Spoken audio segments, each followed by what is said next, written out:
આજરોજ તારીખ 29 માર્ચના રોજ તળાજા નગરપાલિકાની બજેટ બેઠક યોજાઈ હતી, જેમાં વિવિધ મુદ્દાઓને લઈને ઉગ્ર ચર્ચાઓ થઈ હતી। આ બજેટ બેઠક ચીફ ઓફિસર દવે અને તળાજા નગરપાલિકાના પ્રમુખ હેતલબેન રાઠોડના અધ્યક્ષ સ્થાને યોજાઈ હતી, જેમાં વિવિધ મુદ્દાઓ પર ઉગ્ર ચર્ચાઓ થઈ હતી। જુઓ બજેટ બેઠકની ચર્ચાઓ। વાળવાની તકલીફ છે, તમે ભરવડ સિટીમાં જાવ 4 વર્ષથી ત્યાં કોઈ હાવણો મારવાનો તકલીફ છે, બોલો તો આના ફોન કરીએ તો કે અમારા નંબર તો ગાઈડલાઈન કરવાના છે તો વાળ આપણે કેન્સલ કરી નાખો કે ભાઈ આ છે ને વિરોધ પક્ષનો આવેલો છે, ખાલી શાસક પક્ષનું કામ થાય એટલે એક તમે ઓલી કરો, બરાબર। આજ સુધીની વાત છે, અત્યારે ખેડૂત છે ખાસ કંપની પર બેન બાર અત્યારે બેન તમે લોકો બોલો અત્યાર સુધીની વાત કરી મેં તમે સમજ્યું મેં અત્યાર સુધીની વાત કરી હમણાં ગાઈડલાઈન કરવામાં આવ્યા છે મેડમ ઉनको આજ ચૂંટણી પૂરી થઈ એ સમસાર ભાઈ રોડો જોડું કર્યું હતું એમાં એકદમ સંકલનમાં તકલીફ પડી ગઈ હતી। જેસીબી ખાલી ખાડો પૂરવા મારા ઘરે નહોતું મેં બોલાવ્યું, ખાલી સમસાણામાં ગાડી થાય ને તો મયત આખું હલી જતું, એ ખાડો ખાલી વ્યવસ્થિત કરાવવા હતું એ તો વોર્ડ નંબર 2 ના 3 ની વચ્ચે અમારા વોર્ડ નંબર 2 ની ઓલી નહોતી કરી, ખાલી સમસાણ યાત્રાની હિસાબે કામ કરાવ્યું હતું, એમાં જેસીબીમાં તકલીફ પડી ગઈ હતી મેડમ। એટલે હવે પછીની ઓલી તમને કહું છું, અત્યાર સુધીની વાત નથી, બરાબર। તથા સને 23 વર્ષમાં થયેલ ખર્ચ અને આવકના હિસાબો મંજૂર કરવા માટે સાહેબ એમાં એવું છે કે જે જૂનું ઓલું થયું છે એમાં કોઈ બોડીના સભ્યો તો કોઈને કોઈ સહમતિમાં લેવામાં આવ્યા નથી। આજે 23-24 કયો કે 24-25 કયો એમાં અમે તો કોઈ હતા નહીં, ભાજપ હોય કે કોંગ્રેસ હોય 1.5-2 વર્ષ સુધી તો અમે કોઈ હતા જ નહીં। તો આ ઓલામાં અમારે કઈ રીતનું તમને વહીવટદાર શાસ્ત્ર હોય તો એમાં અમારી સહમતિ નથી। એનું કારણ છે કે ગામ આખાને ખબર છે કે કોઈ જગ્યાએ રોડ સારો બન્યો નથી। ધારાસભ્યથી લઈ કે મારી જેવો નોર્મલ માણસે બધાએ વિરોધ કરી લીધો, પણ વિરોધ કોઈનો ચાલવા દેવામાં આવ્યો નથી, ઉલટા અમને ખોટા સાબિત કરી દીધા। બાકી પબ્લિકને કોઈને પણ પૂછો તો રોડ કોઈ જગ્યાએ સારો તળાજામાં બન્યો નથી, બધે ભ્રષ્ટાચાર થયો। હમણાં જે મહિના દિવસ પહેલાં જે નવો રોડ બન્યો હજી ચાલુ નહોતો થયો એ પહેલાં રોડ ફાટી ગયો, તો એ રોડની રિકવરી આવે તો અમારે કઈ રીતે સાહેબ અમારે એમાં ભરવાના આવ્યા હોય તો અમારી પાસે એવા પૈસા નથી, એટલે એમાં અમે સહમત નથી। પછી આ બોડીને દેવું હોય કોઈને સહમતિ તો એ ભલે દે, અમારે 11-11 નો વિરોધ છે એમાં, કેમ કે કોઈ પણ રિકવરી સાહેબ આવી તો એ ભરશે કોણ? અમે અત્યારે તમને બહુમતી આપી દઈએ તો અમારા ભરવાના વાર આવે ને, કામ તમે લોકોએ કર્યું છે, તમારા મનમાં આવે એવું કર્યું છે, કેમ કે કામમાં તમે અમને કોઈને પૂછવામાં આવ્યું જ નથી સાહેબ, કોઈ બોડીના કોઈ સભ્યને તમે બોલાવીને એવું તો કીધું જ નથી કે ભાઈ તમારે ક્યાં જરૂર છે। છેલ્લી બાકી હમણાં જે 11.5 કરોડ એમાં તમારી યાર અમે રૂબરૂ ચર્ચા કરી, મેં પોતે રોડનો વિરોધ કર્યો તો બંધ થયો 3 દિવસ, પછી આપણે બેઠક કરી પૂરેપૂરું કામ કરશું તો આપણે રોડ ચાલુ કરાયો, ત્યારે તમે અમને એવી બાહેધરી આપી હતી કે રોડ બધાને સારા કામ કરાવશું, છતાં એ જ રોડની અંદર જે લોખંડ વાપરવાનું હતું એ લોખંડ વપરાણું નથી સાહેબ, એની કરતાં 50% લોખંડ નથી વપરાણું। એ અમે તપાસ કરી પણ અમારે ગામમાં બધાને ભેગું મળી રહેવું એટલે પછી અમે વિરોધ ન કર્યો, બરોબર। અમે એટલો વિરોધ કર્યો 3-4 દિવસ રોડ બંધ રહ્યો, ત્યાંથી છાપવામાં આવ્યું, અમને તમે ખોટાએ પાડી દીધા, ખોટા છો। અત્યારે એ રોડનો તમે ચેક કરાવો તો એની અંદર એ લોખંડ છે, ઈ સિમેન્ટ છે, બરોબર છે, એ નથી સાહેબ। તો એ રોડની રિકવરી આવી, હું પોતે આઈટીઆઈ કરું છું, આપને મારા કાગળિયા કાલ મળશે, બરોબર છે, હું ઉપર બધી ઓલી કરી, તો એ રોડની અંદર કોઈ પણ રિકવરી આવી તો સાહેબ અમારે કેમ ભરવી? એટલે એ આ મુદ્દામાં અમે તમારી સહમત નથી, બરોબર। આ લોકોને કોઈને કરવું હોય ને એની પાસે પૈસા હોય તો જે ભાઈ આપણી પાસે છે નહીં, બરોબર।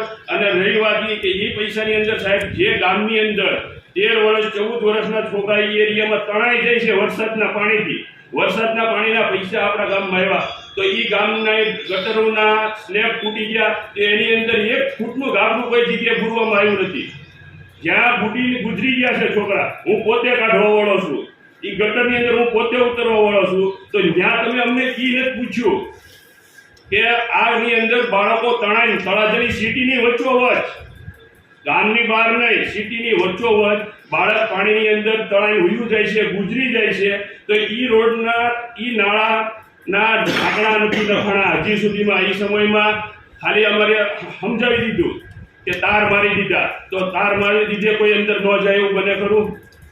તો એ નગર આ વરસાદના પાણીના પૈસા આવ્યા તો એ સ્લેબના ઢાંકણા સાહેબ કોઈએ પૂર્યા હજી હાલની તારીખ સુધીમાં પૂર્યા નથી અને એ પૈસા બધા પૂરા કરી દેવામાં આવ્યા. કોઈને પૂછ્યા વગર સાહેબ. તો જેનું છોકરું ગયું હોય ને એને જ ખબર હોય સાહેબ. તો તમે અમને કોઈને પૂછ્યું જ નહીં. ગામમાં અમારે રહેવાનું છે, અમારા ગામની અંદર હિન્દુ મુસ્લિમ બધું એક થઈ જાય છે. તો આ રીતનું શું કામ કોઈને પૂછવાનું જ નહીં સાહેબ. એટલે આની અંદર તો અમારો સખત વિરોધ જ છે. આ લોકોને હું તો એવું કહું તમારે સમજવું જોઈએ. ભલે બધું સાઈડમાં મૂકી ગયો, પક્ષ પાછી અત્યારે સાઈડમાં મૂકો. ખરેખર આ વસ્તુ ગુજરી ગયેલો કે નથી ગયો છે ગયા ચોમાસામાં, તો એનું કેમ સાહેબ નો લેવાનું? હાલની તારીખમાં અંદર આખો ખટેરો વયો જાય એવડે ગાબડા છે બજારની વચ્ચોવચ, સિટીની વચ્ચોવચ. તો તમને લોકોને ત્યાં કેમ ધ્યાનમાં ન આવ્યું? એટલે અત્યારે અમે ઓછા છીએ, તમને તમારે બહુમતીય કરવું હોય તો કરજો તમારા ઓલા, પણ અમને વિરોધ છે કે ભાઈ આવું વસ્તુ બની ગયેલું છતાંય તમે લોકો યાર ન જોવો તો આટલો બધો પક્ષપાત હું કામ રાખો છો? તમને એવું જ હોય કે ભાઈ આ લોકોનું કામ કરવું જ નથી તો અમે સ્વચ્છાએ નીકળી જવા તૈયાર છીએ. લઈને હવે પછીના બજેટમાં લ્યો ને. અને મુદ્દાઓ જો સાહેબ દરબાર મુદ્દાનો સમય આ લોકોએ આપણને આગળ આપ્યું તો કેટલા દિવસનો સમય આપ્યો? 20 તારીખે સૂચન આપવાના હતા, 21 તારીખે અમારામાંથી બજેટ આવ્યું. તો આ એક રાતમાં અમારે કઈ રીતે તમને બધાને કરીને દઈ દેવું સાહેબ? આ એક અમારું સૂચન તમે નોટ કરો અગાઉ એ તો તમારી કે તમારે ઓછા નામે 10 દિવસનો તો સમય આપવો જોઈએ ને. આની અંદર અમે કાંઈ સ્ટડી કરી કે જો હું તો કરી શકું ને, હું તો 10-12 દિવસથી હું ખાટલામાં છું, તો મેં તો આમાં કોઈ નોલેજ લીધું નથી. હમણાં 10 મિનિટ પહેલા ખોલ્યું મેં. અમે સાહેબ અહીં આ રીતનું કરવો સાહેબ. જે કાંઈ પ્રશ્નો હોય રોજના આજનો પ્રશ્ન આજે હું કામ આવવો જોઈએ? હું એમ કહું તમારા દફતરે તો એ હશે જ ને, તમે એને લખાવ્યો તો હશે ને કે આ પ્રશ્ન અગાઉ આવેલો છે. તમે જોઈ લો તમારો રજીસ્ટર છે, એમાં કોઈ લખીને આપ્યું છે તમને અગાઉ? 14 વર્ષનું બાળક તાણે ઉડ્યું જાય સારી વાત છે. અને એકનો એક છોકરો હોય. બરોબર જ છે. પહેલા એ કરો, ઘરની પર હાલે કેવું કરો, આપવાટે? હાલે કરો. ભલે બજેટ પણ હોય તો એની વ્યવસ્થા કરો, જરૂરી છે એ પહેલા કરો. પણ જ્યારે મીટિંગ હોય ત્યારે આપણે આ બધા જ મુદ્દાઓ લઈને બેસું તો આપણી બજેટ મીટિંગ યોગ્ય નથી. એના માટે અહીંયા રજીસ્ટર છે, એના કર્મચારી છે, ઇનવર્ડ રજીસ્ટરમાં તમારી જે કમ્પ્લેન હોય એ રોજ રજીસ્ટર પછી ન થાય 90 દિવસમાં તો એની ઉપર હું એક્શન લેવી એ પણ આપણે વિચારશું આગળના સમયમાં. પછી એમાં અધિકારી હોય, કર્મચારી હોય કે ગમે એવું, શું કામ ભાઈ તમે આ 90 દિવસ થયા તો આ કમ્પ્લેનનો કાંઈ તમે નિવાડો હું કામ નથી લાવ્યા? અને લાવવાનો જ તે. એટલે તો અમે ચૂંટાઈને આવી છીએ, લોકોનો જે અવાજ છે એ તમારા સુધી પહોંચાડો. નહીં કે અમારે રોજ ઉઠીને જ્યારે સભા આવે, મીટિંગ આવે ત્યારે અમારે રજૂઆત કરવાની. વિરોધ પક્ષ એની વાત કરે છે એમાં હું સમજ, પણ હવે પછી તમે આ વસ્તુ લાવો, 100% લાવો, ગંભીરતાથી લ્યો. તમારા લેટર પેડમાંથી કોઈ સભ્ય તમને એન્ટ્રી કરાવે એના ઉપર ગંભીરતાથી પગલાં લ્યો. અને શું કામ, કયા કર્મચારીએ કામ ન કર્યું એનો લેખિત પુરાવો લેવો, એમાં હું તે સમજ. પણ આવી રીતે મીટિંગ હોય ત્યારે આપણે બજેટ મીટિંગ છે, બજેટની વાત ઉઠાવી અને અવાજે જે કાંઈ હોય પહોંચવો જોઈએ, એમાં મારી ના નથી. ભાઈએ કીધું બહુ સારી વાત છે, લાગણીની વાત છે કે ભાઈ આ વસ્તુ જરૂરી છે, એ વહેલી તકે થાય એના માટેનો હવે રસ્તો. હવે આગળ આવે કેમ કે મુદ્દાઓ ઘણા છે, કામે ઘણા છે. નાના કરી દેવાના છે. એટલે આની માટે તો આપણે કડક થવું જ જોઈએ. એના માટે બરોબર. પણ મારો ઓલો વિરોધ સાહેબ હતો કે ભાઈ એ વચમાં છે, વર્ષોથી છે, અમે જન્મ્યા ક્યાંથી જોતા આવીએ છીએ, તો અમને કોઈને તકલીફ નથી. તો એ મુદ્દો આપણે સાઈડમાં રાખી દઈએ, આપણને એને કોઈને આપણે ઓલું કહેવત છે ને, દેવ દેરા મૂકીને હનુમાનજીના ચાળા ન ચડે. એટલે હું એ વાતમાં બીવું છું ભાઈ. હું ભલે મુસલમાનનો દીકરો છું પણ હું એ વાતમાં બીવું છું. એમાં છે ને આપણે 28 બરોબર છે. એટલે ઈ જો થોડો મોટા કોઈને તકલીફ એમાં કોઈ એમાં આપણે 28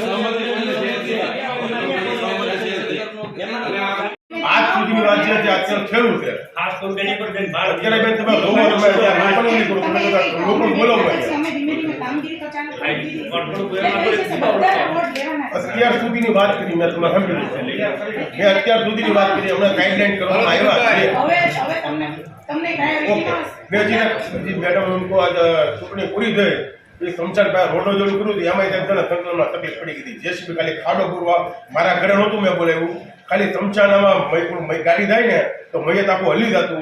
એ ખાડો ખાલી વ્યવસ્થિત કરાવવા હતું. એ તો વોર્ડ નંબર 2 અને 3 ની વચ્ચે, અમારા વોર્ડ નંબર 2 ની ઓલી નહોતી કરી, ખાલી ચમચાની યાત્રાની હિસાબે કામ કરાવ્યું હતું. એમાં જેસીબીમાં તકલીફ પડી ગઈ હતી. એટલે હવે પછીની ઓલી તમને કહું છું, અત્યાર સુધીની વાત નથી, બરાબર. 40 વર્ષે પહોંચી ગયા છીએ તો આપણા ગામમાં કોઈ ઈ મુદ્દે હજી સુધીમાં કોઈ જગ્યાએ ચર્ચા થઈ હોય કે કોઈ ડખો નાનો એવો થયો હોય બતાવી દે. કોઈ પણ મંદિર કે મસ્જિદ કે દરગાહની અંદર આપણા હરેક સમાજની વાત કરું છું, કોઈ દી આપણે કોઈ વસ્તુ નથી તો એને તોડી નાખવા માટેની નોટિસો તમે ફટકારી કરીને ગામ આખાને હળદો કરી ગયો તો આ લોકોનો દબાણને કેમ કોઈને નહીં? ઈ નોટિસો દબાણ તો હારા હારા ગોઠવી હું કેમ બેઠો તો મારું કેમ તોડવામાં નહીં? નગરપાલિકા